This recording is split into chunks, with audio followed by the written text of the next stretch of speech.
Bismillahirrahmanirrahim. Assalamualaikum warahmatullahi wabarakatuh.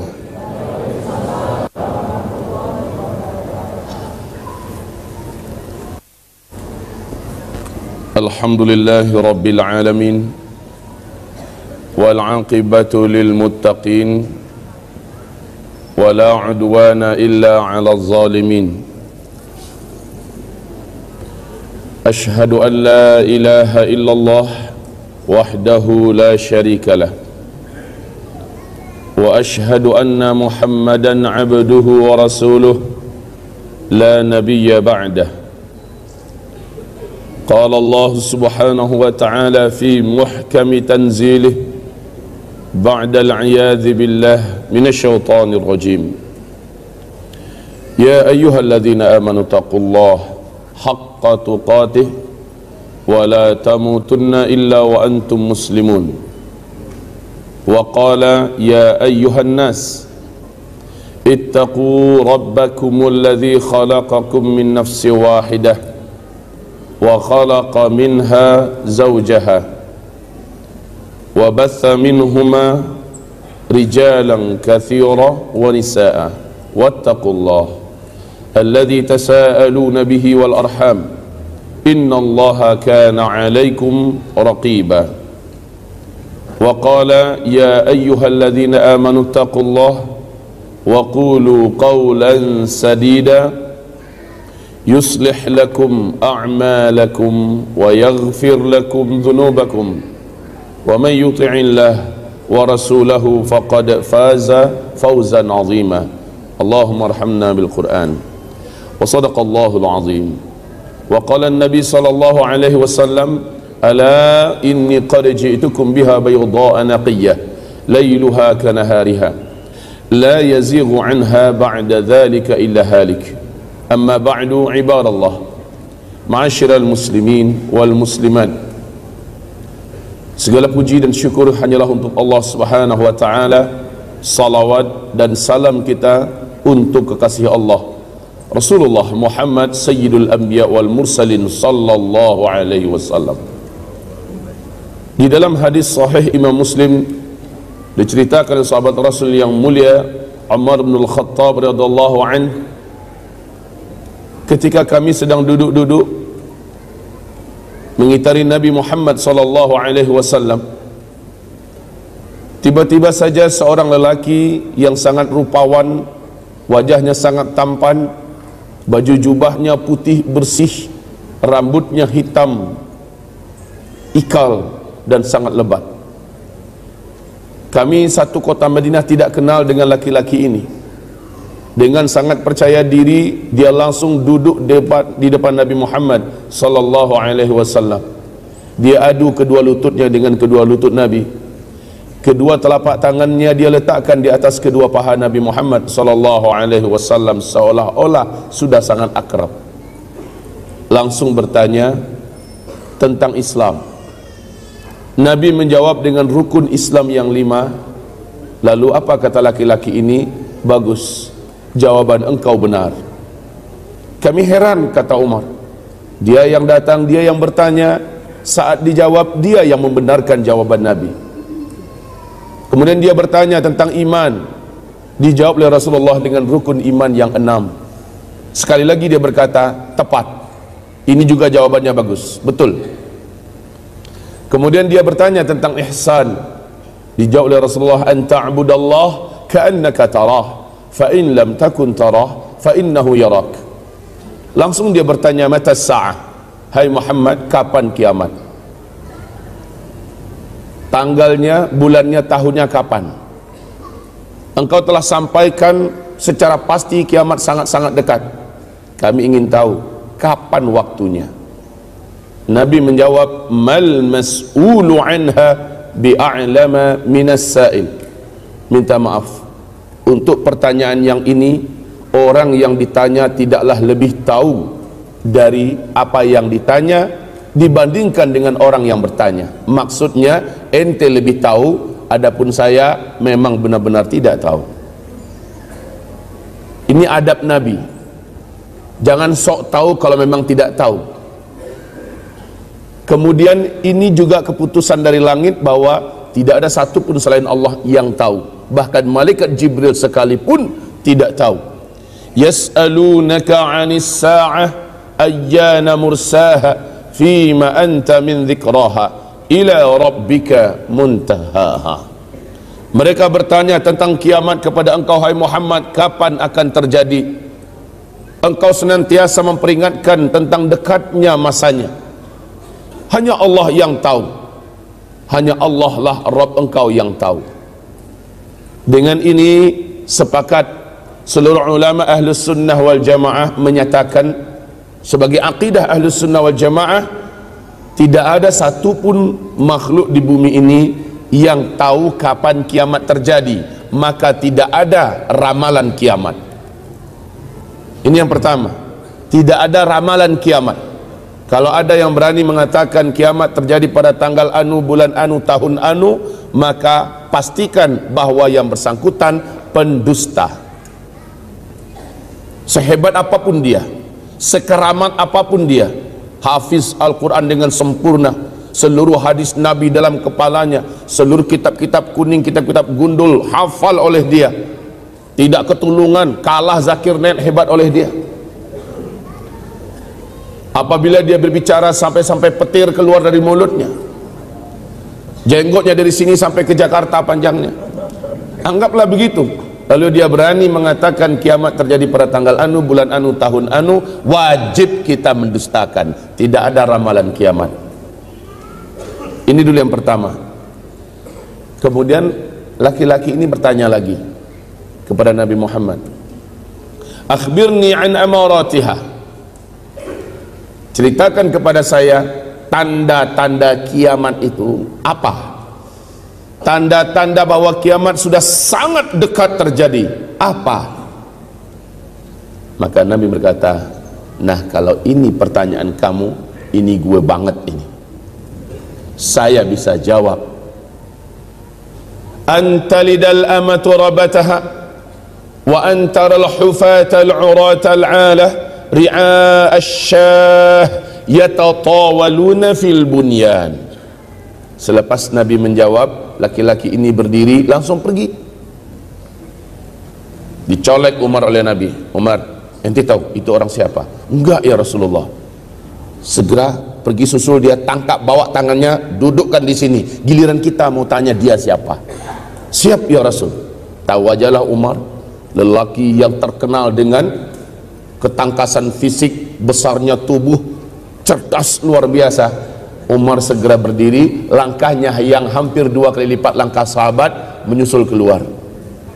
Kata para sahabat dalam kitab sirah, kalau Umar naik di atas kuda perang, kuda dewasa perang, lalu kedua kakinya enggak diletakkan di atas besi yang ada tempat peletakan kaki itu, kudanya jalan, kedua kaki Umar gelayutan, maka akan membuat 2 garis di jalan, saking tingginya Umar. Umar jalan dengan sigap keluar, udah nggak ada tuh laki-laki. Ya Rasulullah, he's gone. Dia sudah pergi, nggak kemana, hilang aja ya Rasul.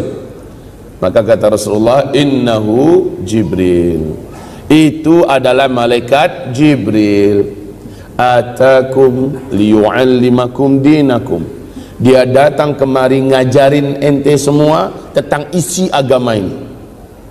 Oke, kita lihat jawaban Nabi tentang tanda sangat dekatnya kiamat. Apa kata beliau? Antalidal amatu rabataha wa antaral hufatal uratal alata ri'a asyah yatatawaluna fil bunyan. Jika engkau menemukan satu zaman orang yang hidup pada zaman itu sebelumnya mereka kere-kere, miskin-miskin, penggembala ternak, saking miskinnya mereka tidak mampu membeli sendal, membeli sepatu untuk membungkusi kaki, telanjang kaki dan telanjang dada.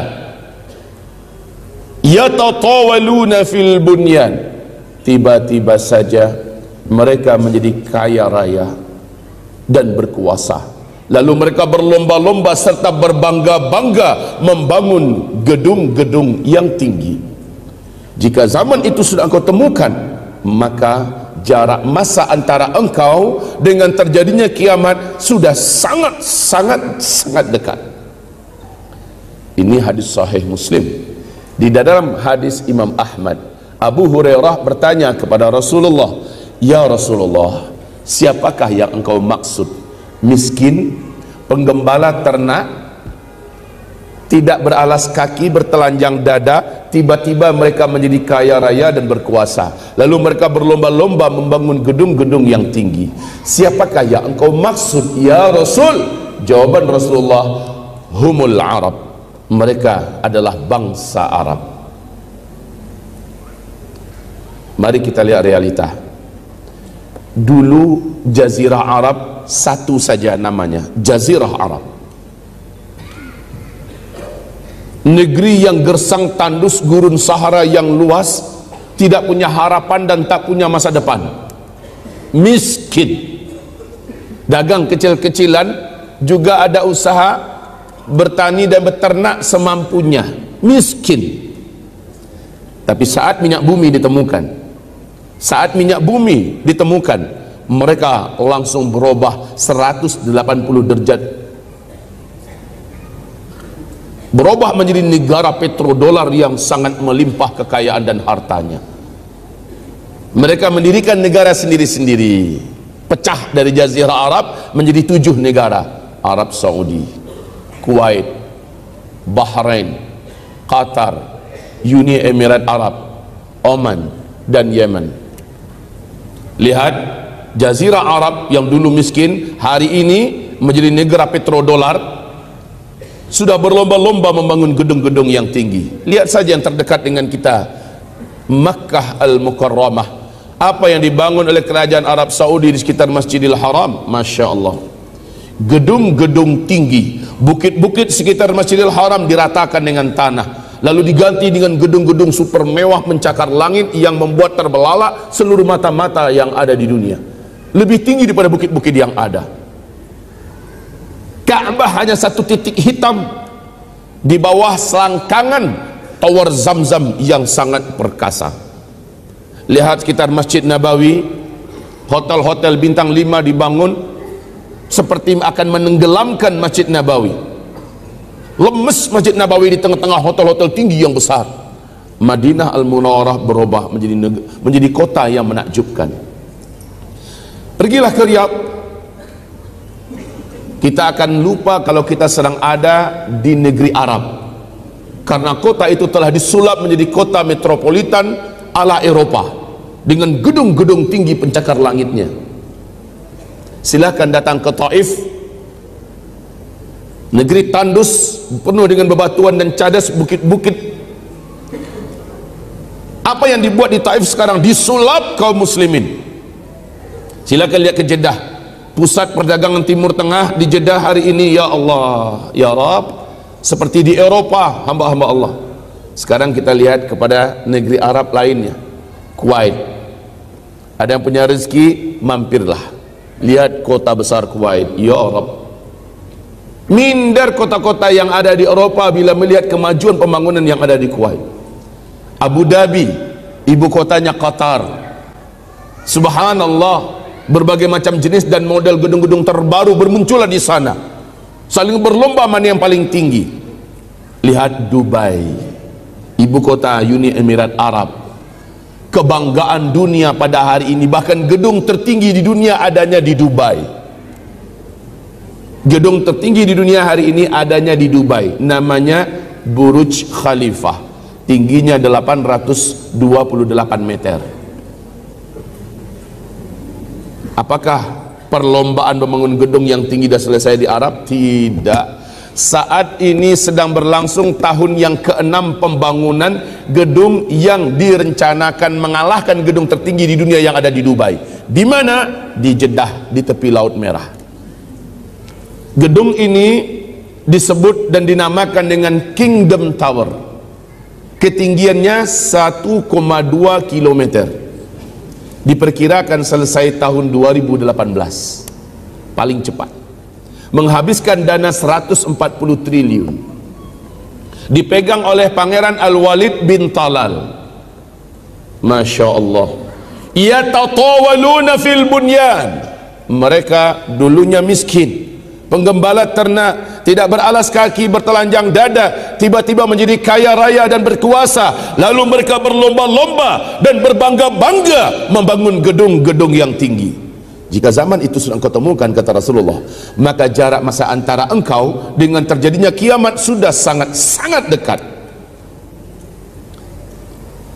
Tanda yang tidak terbantahkan, fakta yang sudah kita temukan telanjang mata di depan mata kita. Ini yang pertama. Yang kedua, fakta bahwa kita sudah sangat dekat, bahwa ini benar-benar akhir zaman.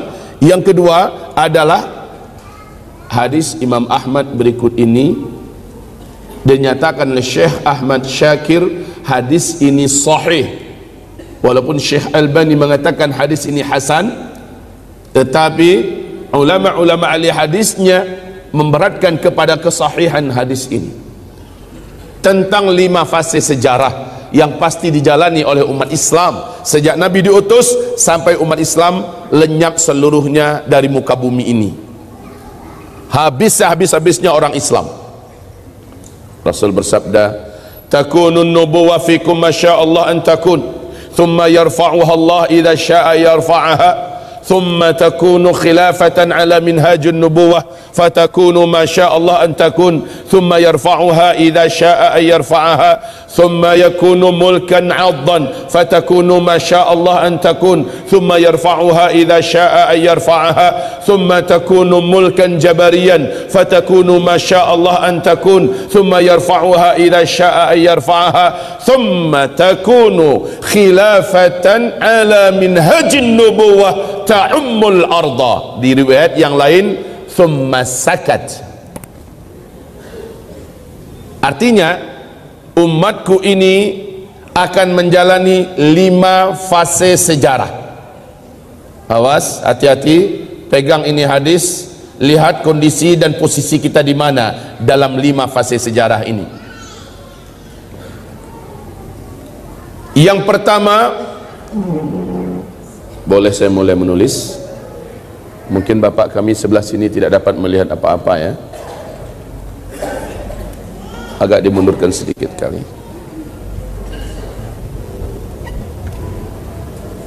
Cukup.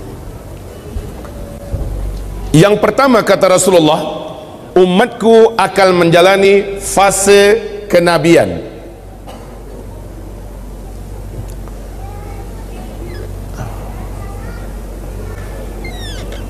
Ini fase kenabian, di mana umat Nabi langsung dipimpin oleh beliau sendiri, oleh Muhammad sendiri. Dan fase ini pasti berakhir kata Rasulullah. Seluruh ahli sejarah sepakat bahwa fase ini telah berakhir dengan wafatnya Nabi Muhammad sallallahu alaihi wasallam. Umat Islam, umat Nabi masuk pada fase kedua. Fase kedua ini umat Islam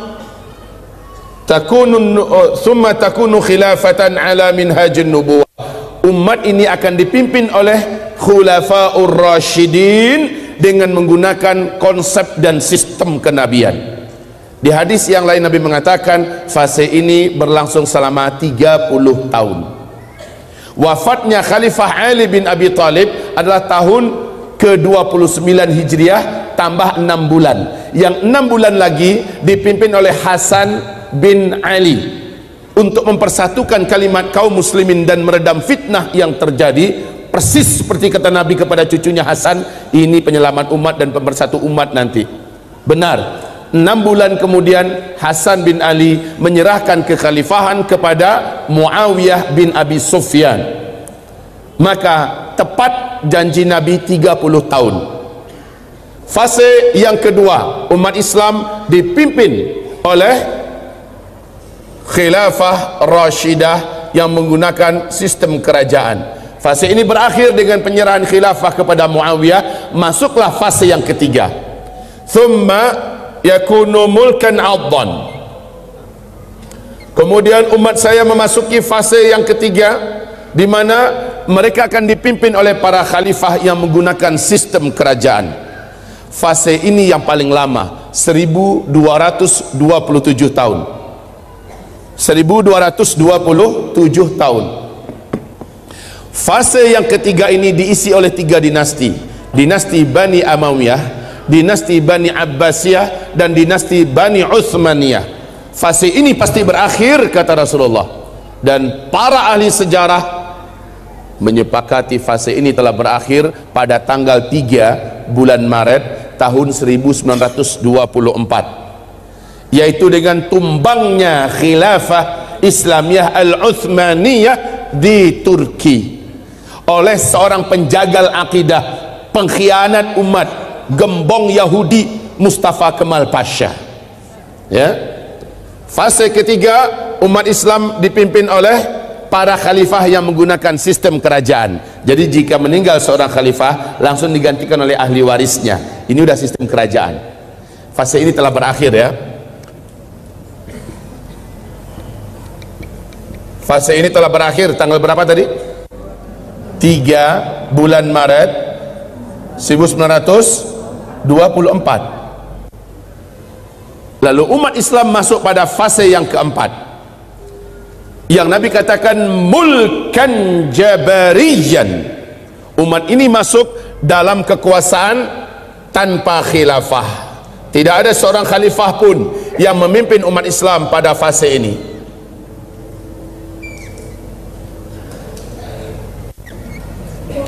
Tidak ada seorang khalifah pun yang memimpin umat Islam. Ini adalah fase kekosongan khilafah, yang diterjemahkan ke dalam bahasa Indonesia mulkan jabarian, yaitu fase kediktatoran. Awas kaum muslimin, tidak ada khilafah Islamiyah. Maka pernyataan ISIS yang mengumumkan khilafah Islamiyah, secara konsep hadis ini bukan masalah khilafah. Yang kedua, secara fikih, seluruh ulama ahlus sunnah wal jamaah satu bumi ini, baik ulama ahlus thughur yang sedang ada di medan-medan jihad, atau ulama yang ada di atas mimbar, di atas kebenaran, di belakang-belakang meja, sepakat menolak khilafah ala ISIS. Ini bukan zaman khilafah, tapi ini adalah zaman kediktatoran. Kaum muslimin yang kami muliakan, pada zaman ini umat Nabi diuji dengan sedahsyat-dahsyatnya ujian. Pada zaman ini Islam menjadi pecundang. Pada zaman ini kaum muslimin menjadi korban dan mangsa. Pada zaman ini tidak ada harga dan wibawa bagi Islam, tidak ada izzah dan kemuliaan. Pada zaman ini iman betul-betul diuji. Pada zaman inilah, ibarat Allah yang kami muliakan, munculnya Dajjal. Ibarat Allah yang kami muliakan, ada orang yang hidup paginya masih dianggap oleh Allah beriman. Saking beratnya ujian pada fase keempat, sorenya menurut Allah dia sudah keluar dari iman. Sorenya dia masih beriman, besok paginya dia sudah keluar dari iman. Ba'u dinahum bi'aradin minad dunya. Saking tamaknya dengan dunia, saking inginnya menyelamatkan hidup dunia, dia rela menggadaikan agamanya. Fase yang keempat pasti berakhir, kata Rasulullah. Fase keempat ini ternyata tidak lama, nggak pakai ribuan tahun, nggak pakai ribuan tahun. Sebentar akan saya jelaskan. Fase ini pasti berakhir. Lalu umat ini akan masuk pada fase penutup. Umat ini masuk pada fase penutup, di mana Rasulullah mengatakan bisyarahnya bahwa kalian akan kembali memimpin seluruh dunia. Khilafah akan kembali tegak. Khilafah Islamiyah akan kembali tegak.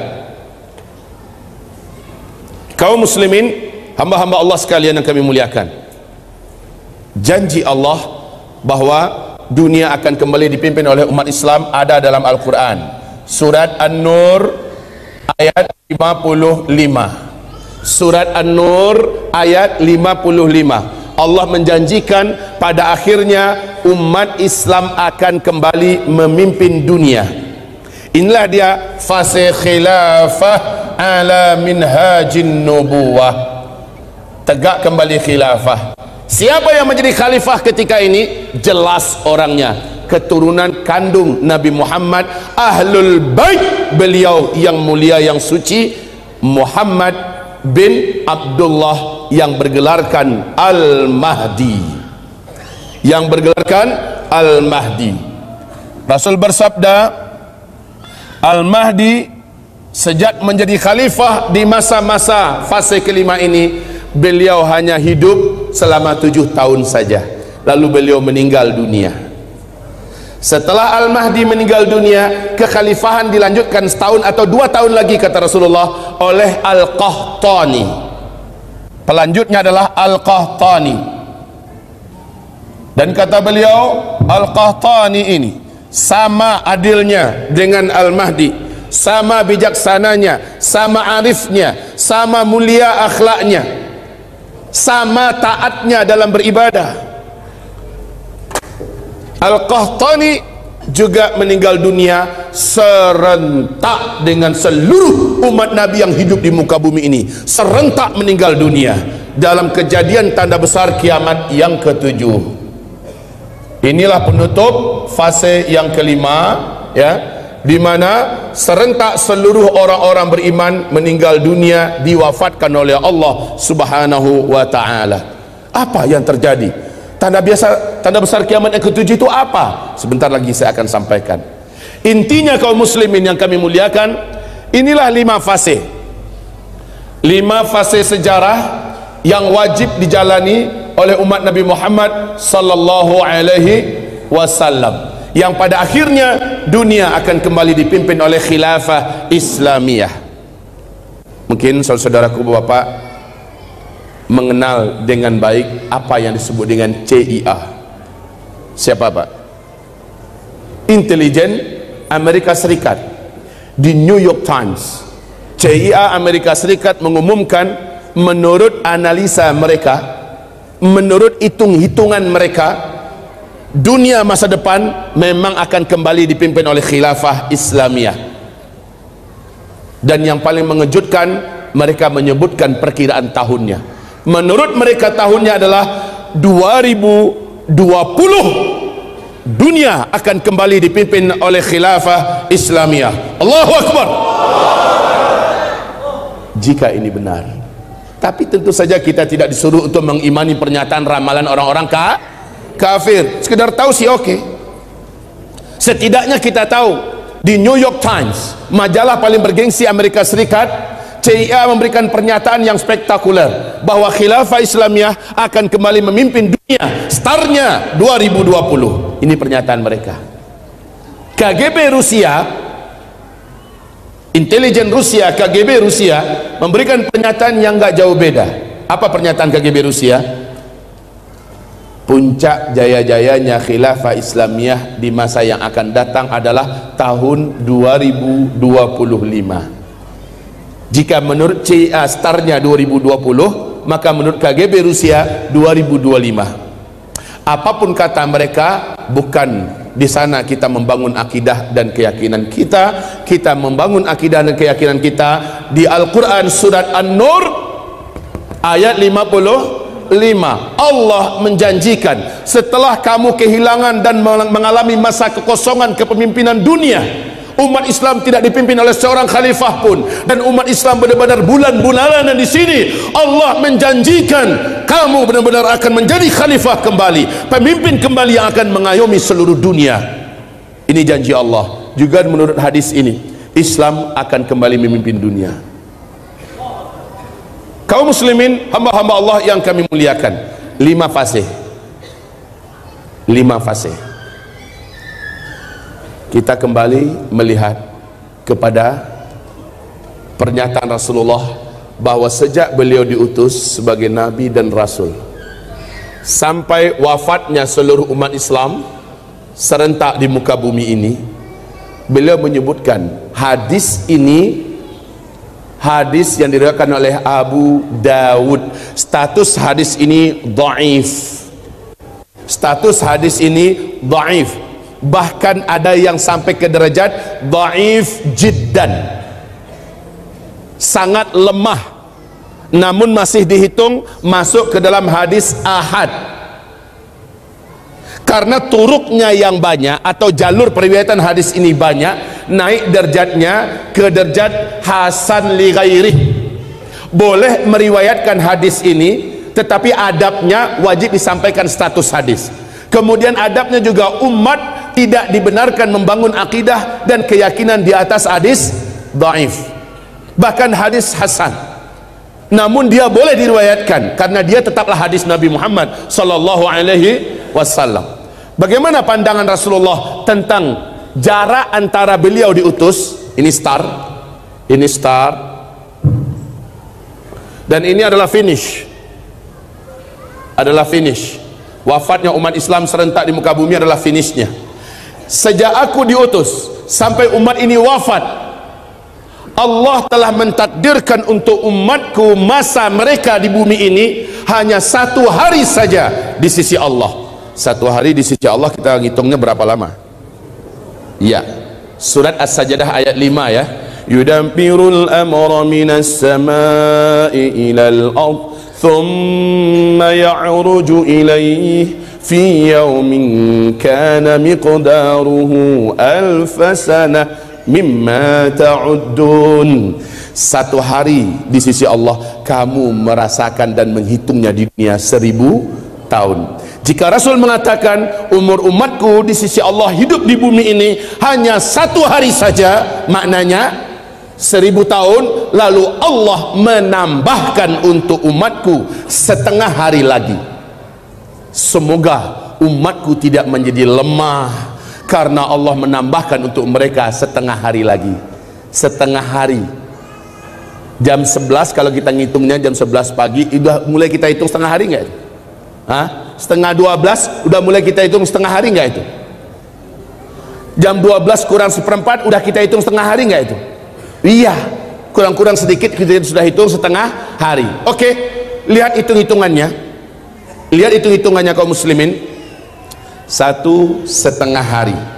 Para ulama Ahlus Sunnah wal Jamaah ketika mencoba mentafsirkan, merincikan hadis ini, maka mereka mengatakan umur umat Islam di bumi ini lebih dari 1400 tahun, tapi tidak akan sampai full 1500 tahun hitungan hijriyah.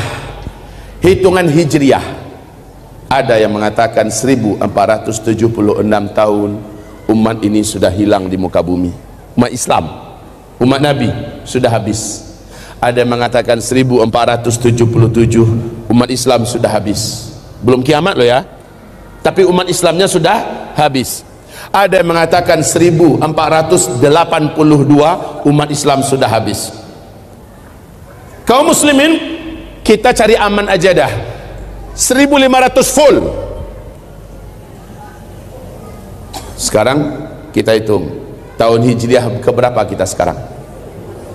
Sudah 1427 hijriah. Hijriah itu artinya setelah Nabi hijrah dari Mekah ke Madinah, kan begitu, baru mulai dihitung hijriah. Ada 10 tahun setelah Nabi hijrah dan ada 13 tahun sebelum hijrah. Menghitung umur umat Nabi di bumi ini bukan sejak beliau hijrah, tapi sejak beliau diutus sebagai Nabi dan Rasul. Maknanya ada 13 tahun yang belum dimasukkan kemari. Paham? Tambahkan 1450 tahun. Seandainya kita masukkan kepada hitungan di atas, ambil full saja 1500, artinya sisa umat Islam ada di bumi ini hanya 50 tahun lagi umat Islam habis. Ada yang udah mulai lemes lututnya. Udah pada sarapan semua tadi? Makin kesininya makin ini loh Pak, tegangannya makin tinggi. Jadi yang jantungnya lemah tolong didoping dulu dah sekarang. Masyiral muslimin, ini ya fakta yang kedua. Kita tidak membina tentu saja akidah dan keyakinan kita di atas hadis dhaif, tapi mengetahuinya. Dan adabnya satu lagi, hadis dhaif jika ia sudah terjadi maka wajib membenarkan hadis itu seperti kita membenarkan hadis mutawatir, hadis sahih. Ibarat yang kami muliakan. Taib. Selanjutnya pembicaraan kita yang ketiga. Rasulullah bersabda, tidak akan terjadi kiamat sampai muncul 10 tanda besar kiamat. Sebelum 10 tanda besar kiamat ini muncul, maka tidak ada kiamat. Tapi kata Rasulullah, apabila yang pertama sudah muncul, yang kedua langsung menyusul dengan sangat cepat, nggak pakai lama. Harazatun manzumatun fi silk, yuqta'u silkun yatba'u ba'daha ba'da. Hadis ini diriwayatkan oleh Imam Ahmad At-Tirmidzi. Hadis ini dinyatakan sahih menurut syarat Imam Muslim dan Imam Bukhari. Ibarat 10 tanda besar kiamat itu harazatun manzumatun fi silk, seperti 10 butir-butir marjan. Nah, satu butir itu Pak, di tengah-tengahnya ada ruangan kosong yang dapat dimasukkan tali, ya. Lalu yang kedua, ketiga dimasukkan semua. Akhirnya antar satu dengan lain terhubung oleh tali ini. Di bagian bawahnya dikasih simpul sehingga tertahan, nggak bisa keluar. Kayak butiran tasbih begitu, ya. Yuqta'u silkun, bila mana silk atau simpul itu dipotong, diputus, apa yang terjadi? Meluncur. Yang pertama enggak. Lalu yang kedua gimana? Begitu ceritanya. Yuqta'u silkun, saat mana simpul itu dipotong, keluarlah satu butiran pertama, yang kedua langsung menyusul dengan cepat, yang ketiga lagi lebih cepat dari tadi, yang keempat, kelima, keenam, dan ketujuh, seterusnya. Maka kaum muslimin, 10 tanda besar kiamat ini, kalau Bapak baca buku-buku apa saja tentang hadis akhir zaman, insya Allah bisa muntah Bapak bacanya. Bingung habis Bapak, tumpang tindih. Kadang-kadang yang nomor 2 jadi nomor 7 di hadis yang lain.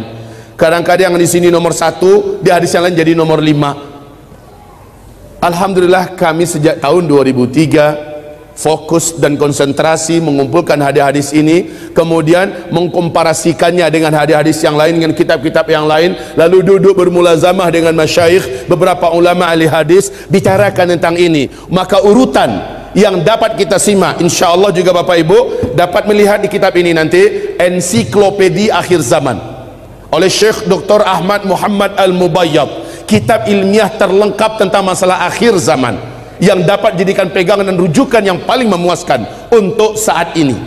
Ibarat Allah, urutan 10 tanda besar kiamat ini berikut ini. Awas, 4 tanda besar kiamat Bu, Pak, akan terjadi pada masa kita, fase keempat.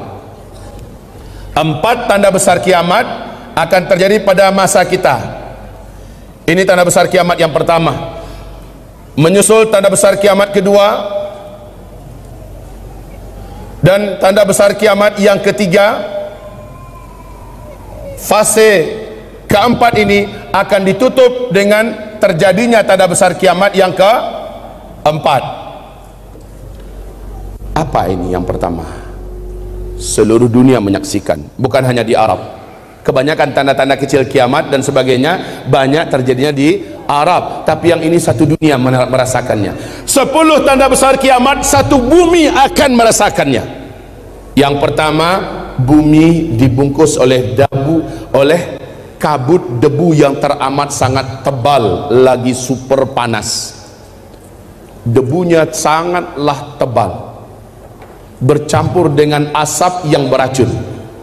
Bumi ini gelap gulita selama 40 hari 40 malam. Orang tidak dapat membedakan kapan siang kapan malam. Gelap gulita. Kamu berusaha meletakkan telapak tangan kamu ke hadapan wajahmu untuk melihat telapak tangan itu, lam yakad yaraha, tidak mampu melihat sedikit pun saja apa-apa di telapak tangan, saking tebalnya kabut debu tersebut. Dan ini panas kaum muslimin, panas. Lalu Rasulullah dalam hadis diriwayatkan oleh Ibnu Jarir, hadis dinyatakan dengan sanad yang jayyid, sanad yang bagus. Apa kata Ibnu Abbas radhiyallahu anhu? Rasulullah mengatakan saat kabut debu itu terjadi, orang kafir satu bumi ini akan sulit untuk bernafas, karena kabut debu ini seperti tidak menyisakan ruangan untuk oksigen, panas. Sementara dari lubang hidung mereka mengeluarkan asap, dari mulut mereka mengeluarkan asap, dan dari lubang dubur mereka mengeluarkan asap. Adapun kulit mereka, orang kafir ya, adapun kulit mereka melepuh seluruhnya. Beberapa bahagian dari tubuh mereka meleleh dagingnya, menjadi jelek setelah itu. Kalaupun masih hidup, mereka sangat sengsara dan menderita. Nah, orang yang beriman, yang imannya lurus dan benar, tauhidnya benar, serta amal solehnya sebelum itu banyak. Lihat Al-Quran surat Al-An'am ayat 158, dinyatakan oleh Allah orang beriman selamat. Seberat apapun kabut debu dan asap yang sangat tebal ini, orang beriman ketika melewatinya, berapa hari Pak? 40 hari 40 malam. Seberat apapun orang beriman dapat melaluinya dengan selamat. Mereka hanya seperti terserang flu dan demam saja, gitu aja keadaannya. Tapi orang-orang ini orang kafir. Dan juga dalam ayat surah Al-An'am ayat 158, orang beriman yang imannya menyimpang, orang Islam yang sebelum kejadian ini, sebelum kejadian tanda besar kiamat yang pertama ini, banyak buat maksiat, hobi buat dosa, mereka akan sependeritaan dengan orang-orang kafir, sama sengsaranya dengan orang-orang kafir. Awas, orang Islam yang hobi buat dosa, orang Islam yang hobi bermaksiat, yang minim amal solehnya, dia sama menderitanya dengan orang kafir. Peristiwa ini disebut oleh Allah, oleh Rasulullah, dan disebut oleh seluruh para ulama Ahlus Sunnah wal Jamaah dengan sebutan dukhan. Saking dahsyatnya dukhan ini, sampai-sampai Allah menyebutkan salah satu nama suratnya surat Ad-Dukhan. Ada dengar nggak? Surat Ad-Dukhan. Karena ini memang peristiwa yang sangat mencekam. Bayangkan Bapak Ibu, gelap gulita 40 hari 40 malam. Yang paling hebatnya, dalam masa kegelapan itu tidak ada teknologi yang dapat dipakai. Listrik padam mati seluruhnya total. Makanan andalan kita yang ada di kulkas gimana? Simpanan-simpanan kita seluruhnya membusuk. Ad-Dukhan selama 40 hari 40 malam. Sahabat-sahabat bertanya, ya Rasulullah, bagaimana cara kami membedakan waktu-waktu salat, bahwa salat zuhur dah masuk, asar dah masuk, gimana? Kamu kira-kira saja, kata Rasulullah. Ini kira-kira dah masuk asar dah nih. Ini kira-kira mau ngelihat jam ya nggak bisa lagi. Gelap gulita pada masa dukhan. Bapak Ibu yang kami muliakan, masa dukhan ini apa penyebabnya? Penyebabnya itulah simpul yang akan kami jelaskan nanti. Dekatkah masanya? Sebentar, sabar, kan nggak kemana-mana kan, insyaallah. Nah, selepas dukhan 40 hari 40 malam, selepas dukhan 40 hari 40 malam, ketika matahari sudah mulai nampak, debu yang tebal itu sudah mulai menyingsing.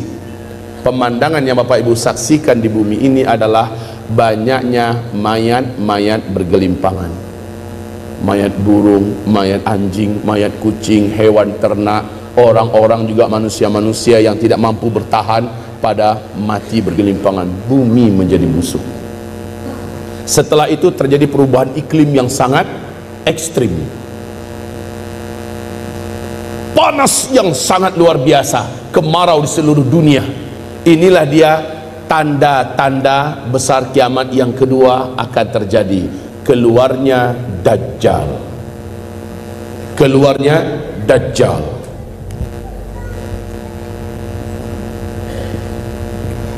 Na'udzubillah minad Dajjal.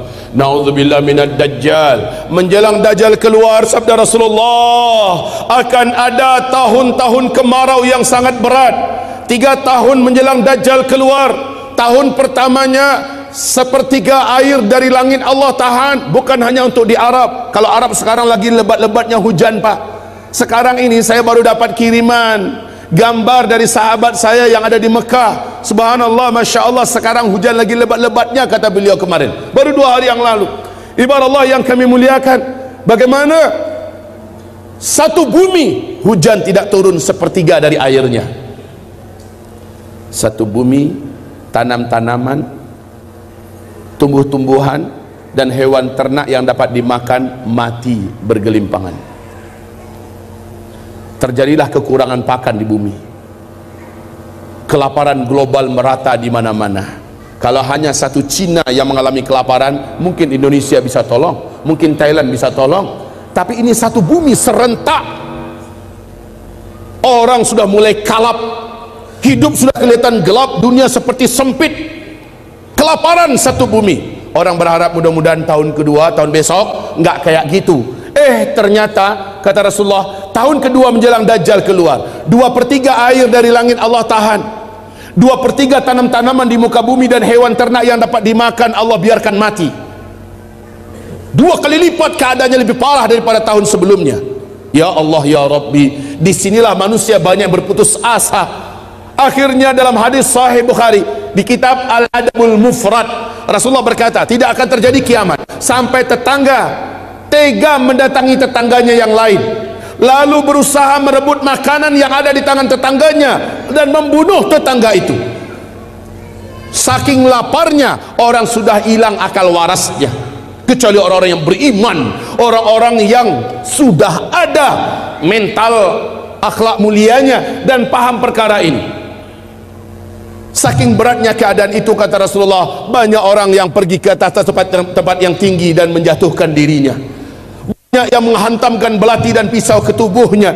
Saking beratnya keadaan, orang yang beriman melewati kuburan dan berkata, alangkah enaknya yang tinggal di dalam tanah itu, kalaulah saya di posisi dia. Saking beratnya keadaan. Ibarat Allah yang kami muliakan, inilah tahun kedua, tahun ketiga, di mana tahun itu Dajjal keluar, sama sekali air dari langit tidak lagi ada yang turun. Dan tanam-tanaman satu bumi ini mati, seluruh hewan ternak mati, kecuali beberapa binatang berkuku yang Allah biarkan tetap hidup. Dalam keyakinan kami, kuda salah satu di antara binatang yang Allah pertahankan untuk hidup, onta, ya, beberapa binatang berkuku lainnya. Selebihnya mati. Inilah puncak. Para sahabat bertanya, ya Rasulullah, jika itu kami temukan di mana Dajjal akan keluar, makanan tidak ada, bagaimanakah kami dapat bertahan hidup? Jawaban Nabi ketika itu adalah, makan minum kamu adalah zikir. Subhanallah walhamdulillah wa la ilaha illallah wallahu akbar. Siapa yang membaca ini berulang-ulang dan dia niatkan untuk ganti makanan, Allah akan jadikan perutnya kenyang, Allah akan jadikan tubuhnya terasa kuat. Inilah dia. Nggak akan mungkin bisa ke tingkat keyakinan itu kalau sebelumnya akidah dan imannya tidak dibenarkan, amalnya diasah dan rajin berzikir, rajin baca Quran. Nggak akan mungkin sampai ke tingkat itu kalau dia orang awam yang malas ngaji. Ibarat Allah yang kami muliakan. Jadi ketika Dajjal keluar, memang udah dinanti-nantikan. Sebab isu langsung menyebar ke seluruh dunia bahwa saatnya sang penyelamat keluar, Dajjal. Tapi orang beriman kayak kita-kita yang sudah tahu perkara ini, mungkin siap menggadaikan hidup, siap mati, asal iman selamat. Sebab kata Rasulullah, jangan pernah kamu berjumpa dengan Dajjal. Siapapun yang berjumpa dengan Dajjal, sekuat apapun imannya, pasti iman itu akan hilang.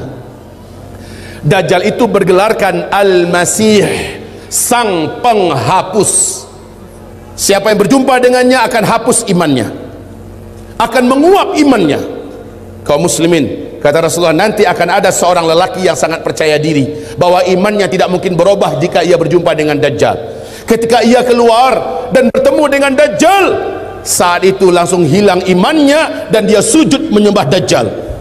Sampai mati dia tidak pernah lagi beriman kepada Allah. Jangan pernah mimpi untuk berjumpa dengan Dajjal.